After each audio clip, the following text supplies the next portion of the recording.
Hello guys, how are you? Fine, tired for your classes? I understand. I really hope you are having a nice day.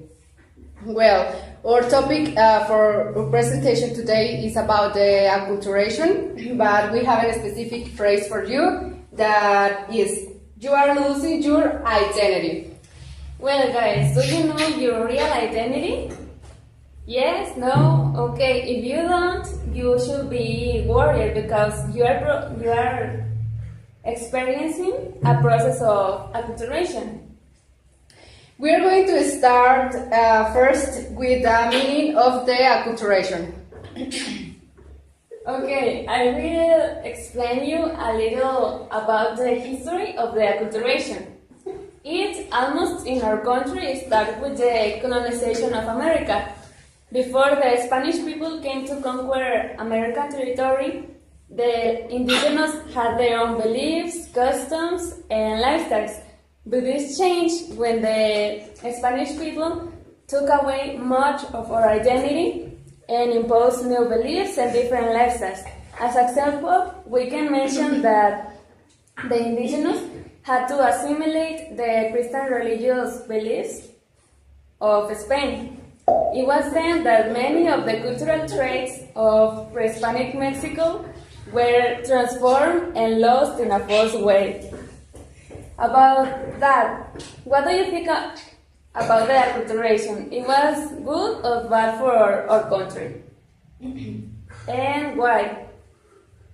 Okay, even though we still preserving some traditions of some indigenous cultures, the lifestyles and ideologies have changed a lot since the conquest. And the acculturation process had different degrees of survival, much domination, resistance, modification, and adaptation of native cultures.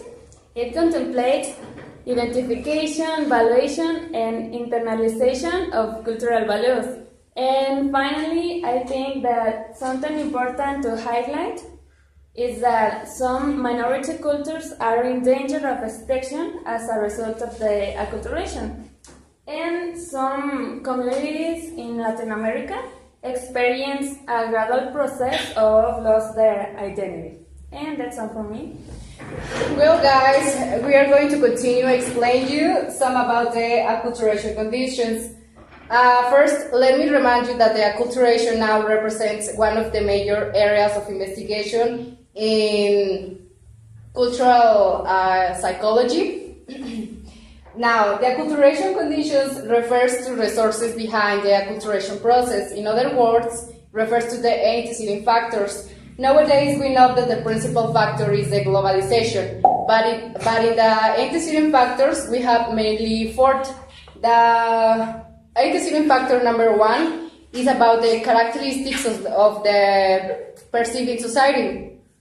For example, where you perceive discrimination. In this case, we created statements such as, I have been discriminated because I have a difficulty to speak Spanish, for example, I think.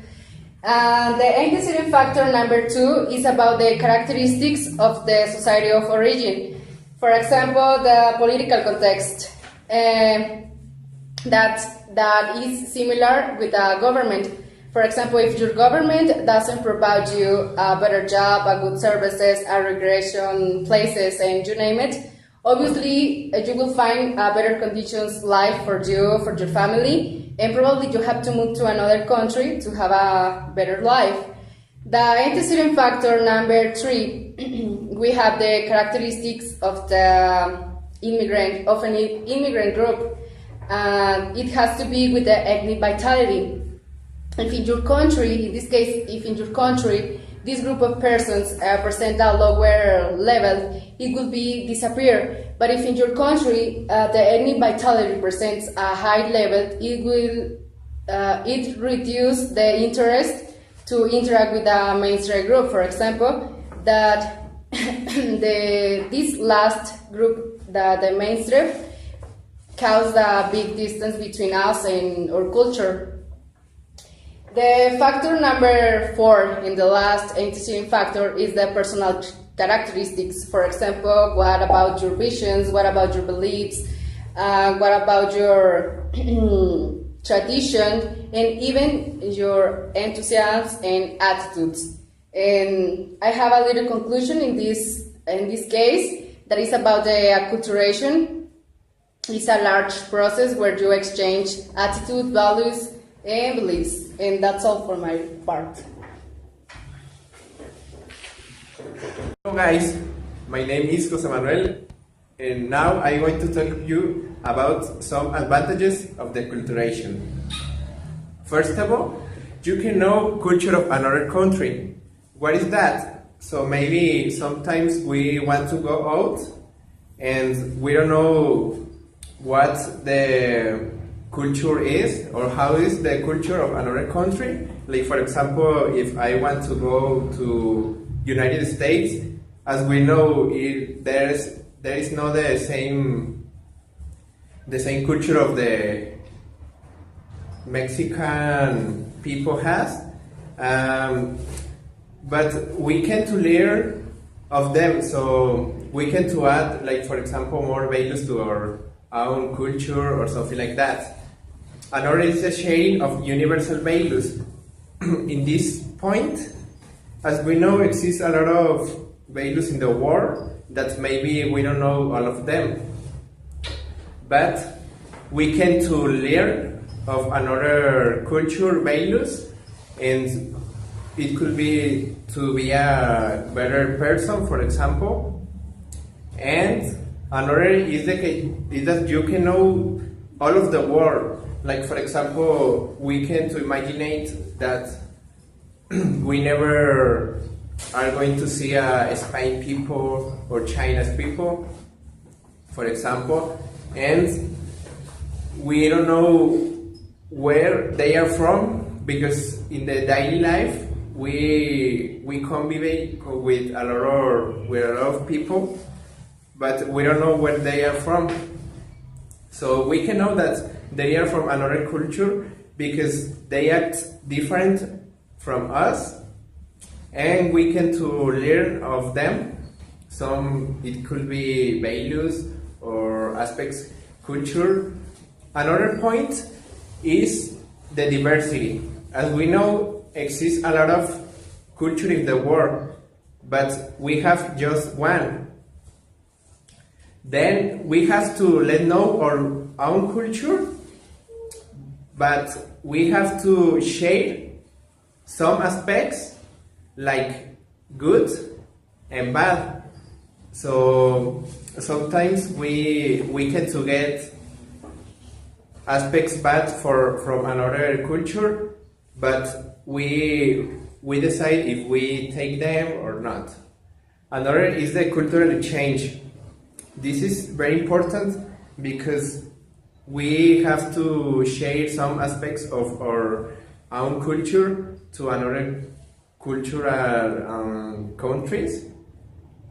And the last one is that the global and the local, the modern and traditional, they combine to be a better culture. Like for example, talking about traditions, we know that in some countries let to practice some traditions, but it is not okay because sometimes we need to combine the old tradition with the news and combine all of them to have a better culture and better aspects, something like values or like education aspects, talking in all of that aspects. And if we do it, we will have a better culture. And that's it, my part. Like one of the main disadvantages of acculturation is the fact that different group has been created to blame for the appearance of minorities and even racism among other ethnic problems. A good example of this is, for example, when somebody travels to other country to get a better job or anything, these people if he had children or she, that children's growing thinking like they had to follow the new country culture and things like that. Also, the children forget completely their original country, their parents' culture and things like that, and also transmit the wrong information about his culture. Another thing is that the racism also affect that, because people say, no, I'm not from Mexico when they travel to other country and things like that, and other things. There's also a problem with the new fashions, which mainly affects the youngest population and causes them to transmit incorrect information about your culture. Good example of that is, can you guys tell me, for example, a new fashion for today? And somebody says something. The K-pop music. It's not a problem, but it's a new fashion. People start to follow that fashion, and it's like making a little group of people who follow that thing and be racist with the people who don't think like them. Right? There's a problem. Also, it's a problem in the case of tourism, because if you, for example, a small town, right, has a lot of similarities with other town, maybe it will stop to take attention for people for other parts or other towns, even other countries, if they notice that it's almost the same thing that their own country and things like that. So it's bad on things like that. And that's everything. Hi everybody, my name is Juan Manuel, and I will talk about the meaning of acculturation. The meaning of acculturation varies depending upon the vantage point of the discipline or the trainer. The use of the concept of acculturation appears as early as 1880 in England, but the earliest formulation appears as early as 1981 in New York. The Dictionary of Oxford defines the acculturation like the process of changing so that you become more like a people from a different culture, or of making a change in these ways. When we talk about of acculturation, we think in history, but this concept is frequently in our daily routine. For example, when we go dinner and we prefer the hamburgers instead the tacos, we are preferring the food of another culture instead our food. Another example is when a Mexican goes to United States and comes back, and another people ask him, do you speak Spanish? And he say, sorry, I don't speak Spanish, I only speak English. And we know the traditional language of the Mexican is the Spanish. We prefer the other language instead his own language.